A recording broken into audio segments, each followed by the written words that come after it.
All right, well, welcome back. Andrew with Tabletop Farms.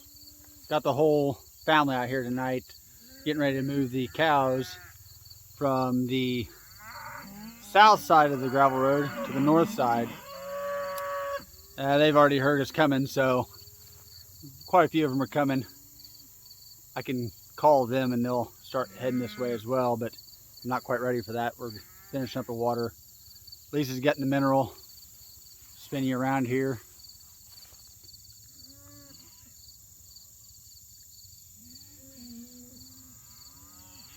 Yeah, she's all the way back over and there for the mineral. We put the mineral on the other side of the field, on top of the hill, so manure, the mineral, and all that will flow downhill and fertilize the rest of the fields.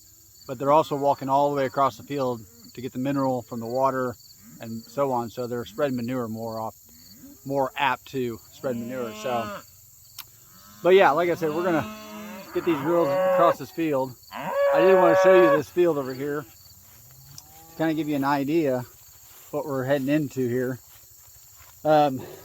This field was continuously cropped, I'd say, for the better part of 30 plus years. We'll say that. Probably really closer to 40 plus years, but continuous soybeans. I'll take you over a spot when we get the cows moved over here, kind of show you some of the erosion that was going on in this field. But there's been no synthetic fertilizers put on this field. There hasn't been synthetic fertilizers put anywhere on our farm, actually, for the last, well, since 2018. And so this is the result of, we have planted cover crops. This year was the very first year, this spring, that I put in any perennial grasses in this field. Put in a little bit of brome, a little bit of orchard grass, and I believe a little bit of fescue in here, but all this is residual seed that has been just laying in the soil. Other than that, it's been cover cropped, and we've been feeding hay on this field. So Roundup ready beans for as far as back as I can ever remember. But I wanted to show you what this field kind of looks like now. And if I can get you a good picture. What I'm standing in here is easily shin deep. And there's some alfalfa and lots of red clover. Sorry for turning you around and up and down. And this is the top of the hill. This is actually probably part of the poorer ground on this field. So, well, get you out of the sun there. Had a phone call from David. He was wondering what he was needing to do, so I answered that for him. He's going to go get the solar charger that we put on this field. So this field is completely isolated from all utilities. We have no power over here. We've got no water over here.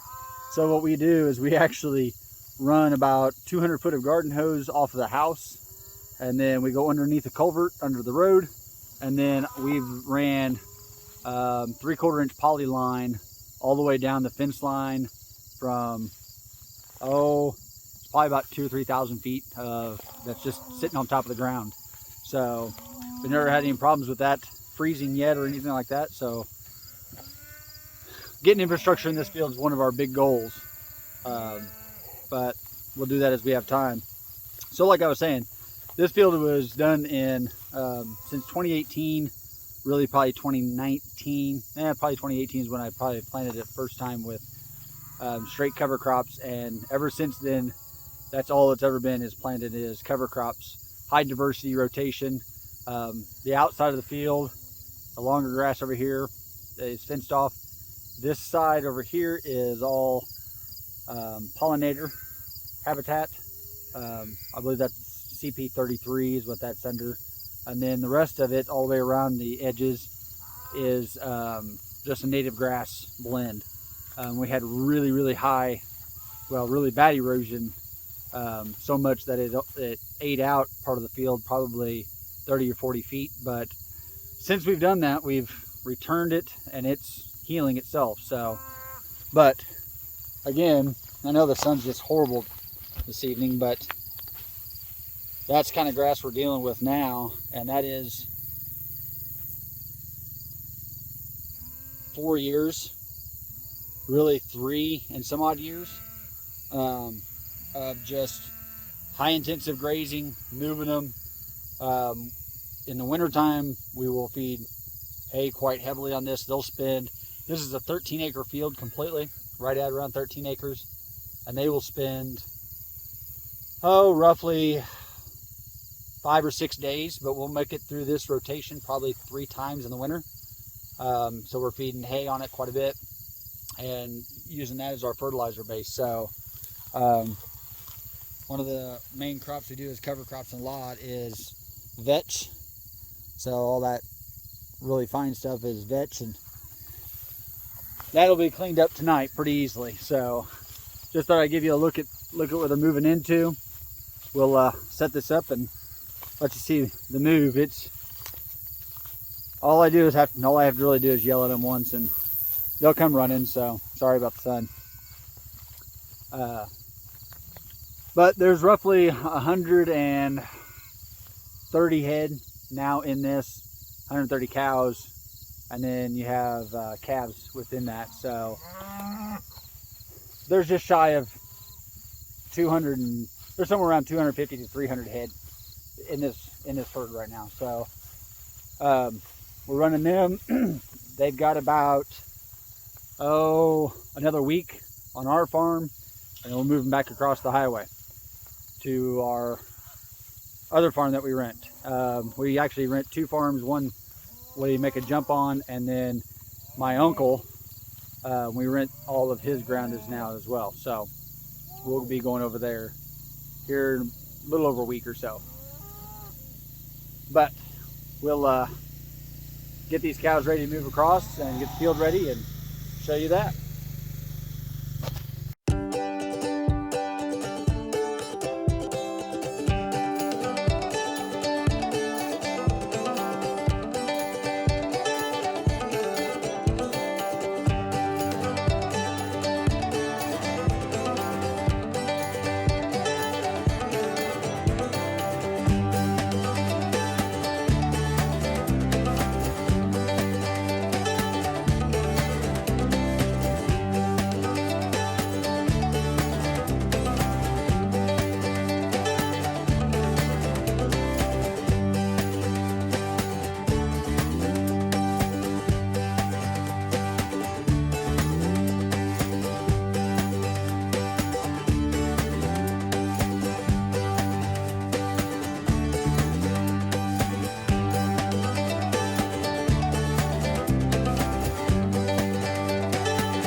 Pretty simple water system. It's got a 110 gallon tank. We actually use 2 of these for this herd. We'll put Redmond salt in one of these tanks. We're just using a high flow Jobe, J-O-B-E float valve in this. So self-regulating, we don't have to worry about anything. But that's how we're doing this. So alrighty, well, we got them all across the field here. Fence is hot. I think David said it's sitting around 8,000 volts, so pretty safe and secure with them in there with that. So they found the water already, so that's good. They have yet to find the mineral back there, but believe me, we use Redmond conditioner, Redmond salt, and there's some Redmond salt with garlic, but I put some alfalfa pellets in with the conditioner to get them to eat just a little bit more conditioner. The fly loads on them have been a little bit high, so we've been trying to treat that a little bit. So everything looks good. They're enjoying themselves already. Lisa's trying to, this particular cow, this heifer is named Belle. She was a bottle calf we have had, since the beginning, really. All the black cattle are custom grazers. The red cattle in there are our personal South Poles that we run with this herd as well. Those are the grass genetics that we have in that. So Ella ran back to the house. The pigs actually came out with the cattle. More than likely the cattle broke down a fence there by the pigs, and the pigs just came out with them. So they'll follow her right back into the pen, so she's gonna go take care of that. But I was gonna take you down here and show you this spot down here. Just give you kind of an idea. Yeah, this pollinator plot down here is pretty tall and thick. So, but we got some wonderful wildflowers. Robinia, not Robinia, I'm sorry, Echinacea. Coneflower. Got a lot of the Echinaceas in here. Partridge pea, which is a legume. It's a white, yellow flowered legume. So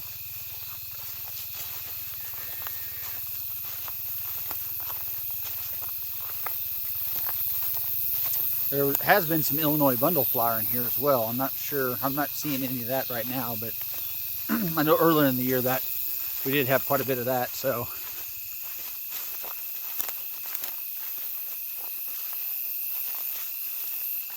this particular hillside right here is pretty flat until we reach this point right over here, and it really, we had a lot of trouble with erosion on this. So I actually put I think 3 swales right in here, really tiny ones, but that really slowed that down and stopped that. This is something I'm gonna have to take care of in this field. That is Sericea lespedeza. That is a noxious weed.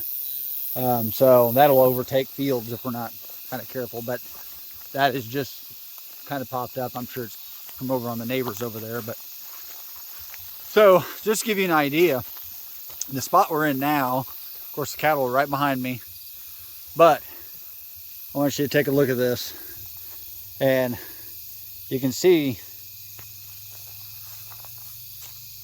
here's the field, the level field that I'm on. That's where the fence line is right there. That is my waist height. So here's a really good example. Look at that. That is erosion off of this field. So this field, this particular area right here, has literally lost at least 2 feet of topsoil over the years. That is not what we want to see. So we've remediated that. We've hopefully stopped that, and it's only going to get better and better and better from this here on out. So this particular field is a field that we are going to do some big things in. This field is conventionally terraced. I believe there's 4 terraces in this field, and we are going to experiment. They are tiled, and we're going to experiment to see how we can eliminate the tile, drain tile. Maybe not eliminate it, but there where it wasn't a terrace, we are going to cut it and dig that area out, refill that, and we are going to swale this field and put orchard on a food forest on those swales. That's my plan, at least. We've got a few smaller swales we're going to do, smaller, couple of hundred feet, but this will be a big project in this field. So I'm hoping to get a hold of Billy and William from Pasture Farms and get some recommendations from them. I think they're going down to an event, so I'm gonna get a hold of them and see if we can talk at that event coming in October. But with that said, I'm always looking for individuals to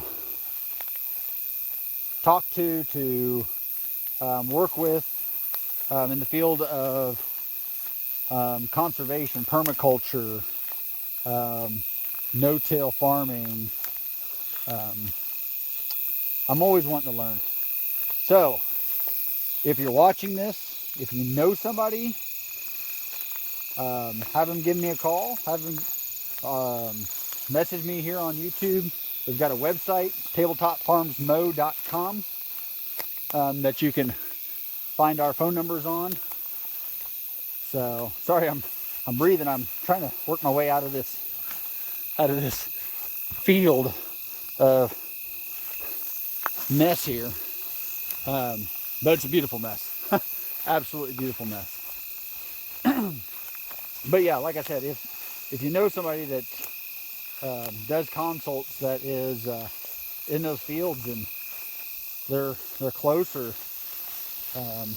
they want to collaborate, I'd be more than happy to talk with them and see what we can work out.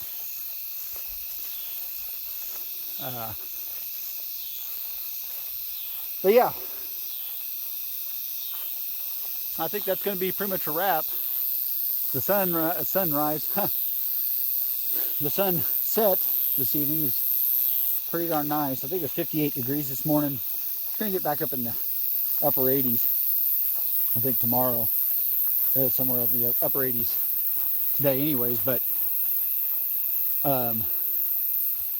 and I was told today, just by the way, that, and I hadn't really noticed it yet, but the background noise in the cameras, there's David walking through the fields, but the background noise in the cameras, the crickets and the insects and all that, which I'm not going to apologize for all the activity and life we have out in our fields, but I did buy some microphones and I just happened to forget those. So those will cancel background noise, and because my wife was listening to one of the videos in the car, I guess, and that's all she could hear, she said, was the crickets and the insects in the background. So we'll get that addressed and try to fix that. But just another beautiful day up in North Missouri here.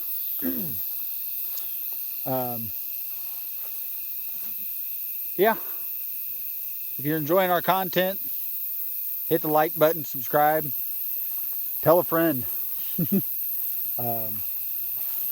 You know, we're here to educate, to learn, and really, I won't get off on a tangent at this point, but look at this.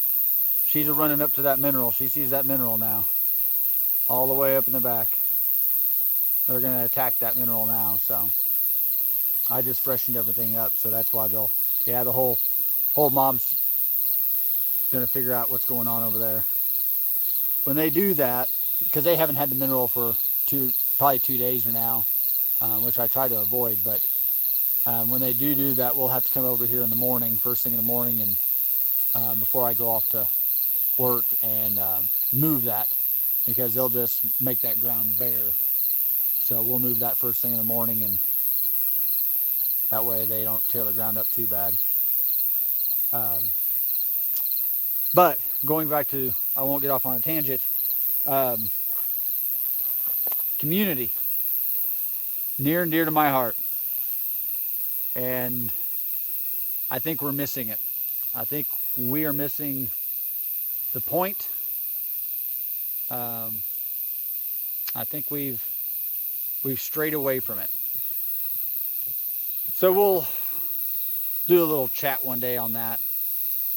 But this video has probably gone on long enough, and I'm rambling on. So I just want to thank you for watching. I want to, just thank you. It means a lot to us. Until next time, pull up a chair and welcome to Tabletop Farms.